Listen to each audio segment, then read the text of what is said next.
पता है, कभी कभी सबसे गहरे सवालों के जवाब सदियों पुराने ग्रंथों में छिपे होते हैं। आज हम एक ऐसे ही प्राचीन पाठ के रहस्य को समझने वाले हैं जो एक बड़े ही दिलचस्प शब्द के इर्द गिर्द घूमता है, आमगंध। इसका असली मतलब क्या है, चलिए पता लगाते हैं। ये एक ऐसा सवाल है जो शायद हम सब ने कभी ना कभी सोचा होगा। क्या मांस खाना पाप है?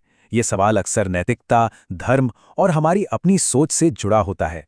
पर क्या हो अगर एक प्राचीन ग्रंथ इस पर एक बिल्कुल ही अलग, एक अनसोचा नजरिया पेश करे?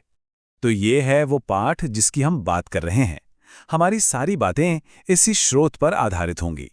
ये हमें एक ऐसी कहानी की तरफ ले जाता है जो पवित्रता और अपवित्रता की हमारी समझ को, कह सकते हैं कि, चुनौती देती है।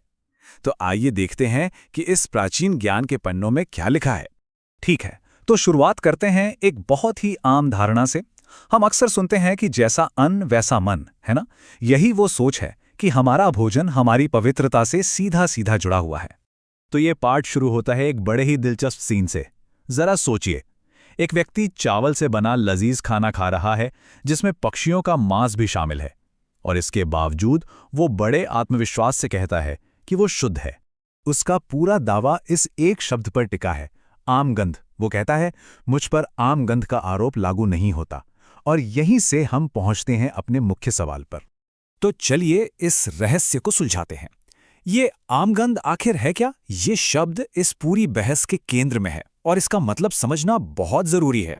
अगर इसका शाब्दिक अर्थ देखें तो आमगंध का मतलब है वो चीज जो अशुद्ध करती है, एक तरह की नैतिक या आध्यात्मिक बदबू।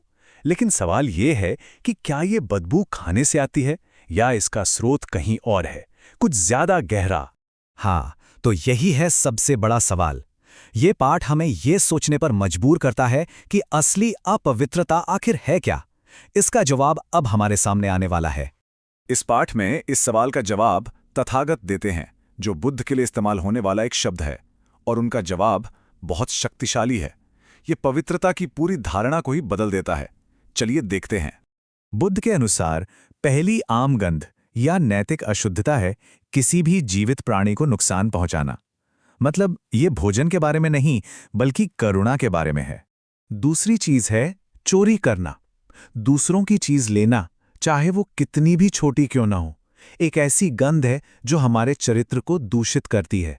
तीसरी है झूठ बोलना, जानबूझकर किसी को धोखा देना या सच को तोड़ मरोड़कर पेश करना, ये भी एक असली अशुद्धता है। और चौथी, धोखा देना। अब आप एक पैटर्न देख रहे हैं। ये सब बाहरी चीजों के बारे में नहीं है, बल्कि हमारे नैतिक कर्मों के बारे में है। ये लिस्ट आगे बढ़ती है और इसमें शामिल है पर स्त्री गमन। ये रिश्तों में विश्वास और सम्मान के महत्व पर जोर देता है और बताता है कि इन्हें तोड़ने से चरित्र कैसे अशुद्ध होता है। और ये सिर्फ बड़े अपराधों तक ही सीमित नहीं है। पाठ के अनुसार अहंकार, लोभ, ईर्ष्या, कठोरता और दूसरों का अनादर करना, ये सब असली आमगंध हैं। ये वो नैतिक दोष हैं जो हमें अंदर से अशुद्ध करते हैं। तो अब हम पहुंचते हैं इस पूरे पाठ के सबसे जरूरी हिस्से पर। ये असली अशुद्धता को फिर से परिभाषित करता है, और ये वाकई में सोचने वाली बात है। अब इस स्लाइड को जरा ध्यान से देखिए। ये पूरी बात का सार है। एक तरफ आम धारणा है कि अशुद्धता मांसाहार जैसी बाहरी चीजों से आती है, लेकिन दूसरी तरफ इस पाठ के अनुसार असली अशुद्धता हमारे नैतिक दोषों से आती है। हिंसा, झूठ, अहंकार, ये बाहरी कर्म बना भीतरी चरित्र की बहस है। इस बात पर जोर देने के लिए पाठ में एक लाइन बार बार आती है, ये आमगंध है, मांस का भोजन नहीं।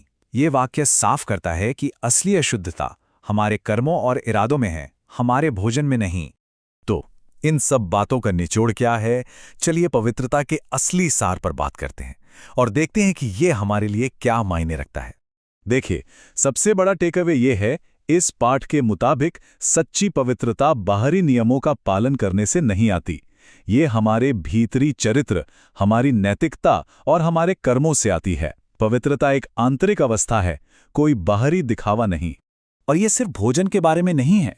पाठ साफ साफ कहता है कि सिर्फ मांस मछली छोड़ देना या सिर मुंडवा लेना, जटाएं रखना या फिर अग्नि की पूजा करना, इनमें से कोई भी बाहरी कर्मकांड हमें शुद्ध नहीं कर सकता अगर हमारा आंतरिक चरित्र ही दोषपूर्ण हो। असली शुद्धि अंदर से आती है।